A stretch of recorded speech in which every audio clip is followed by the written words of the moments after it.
एक नदी के किनारे दो पेड़ थे। उस रास्ते एक छोटी सी चिड़िया गुजरी और पहले पेड़ से पूछी, बारिश का मौसम शुरू होने वाला है, क्या मैं और मेरे बच्चे तुम्हारी टहनी में अपना घोंसला बनाकर शरण ले सकते हैं? लेकिन उस पेड़ ने मना कर दिया। चिड़िया फिर दूसरे पेड़ के पास गई और वही सवाल पूछा।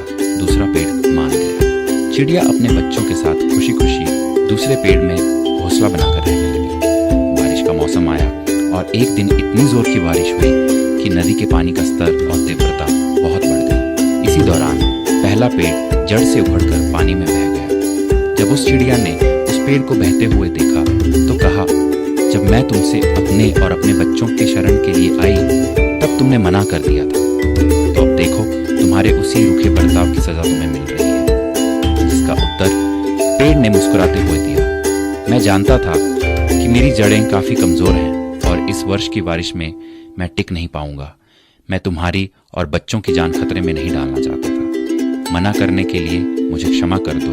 और ये कहते कहते पेड़ बह गया। किसी के इनकार को हमेशा उनकी कठोरता ना समझिए। क्या पता उनके उसी इनकार से आपका भला हो। कौन किस परिस्थिति में है हम शायद उसे ना समझ पाए। इसलिए किसी के चरित्र और उनकी शैली को उनके वर्तमान व्यवहार से ना तोलें। प्रभु भी यही कहते हैं कि एक मनुष्य दूसरे की सोच और विचार को नहीं समझ सकता। स्वयं प्रभु ही है जो मनुष्य को उसके हृदय से जांचता है, ना कि उसके रूप से। तो आइए दूसरों के बारे में ऊंच नीच से ना सोचकर सबको प्रेम और भाईचारे की नजर से देखने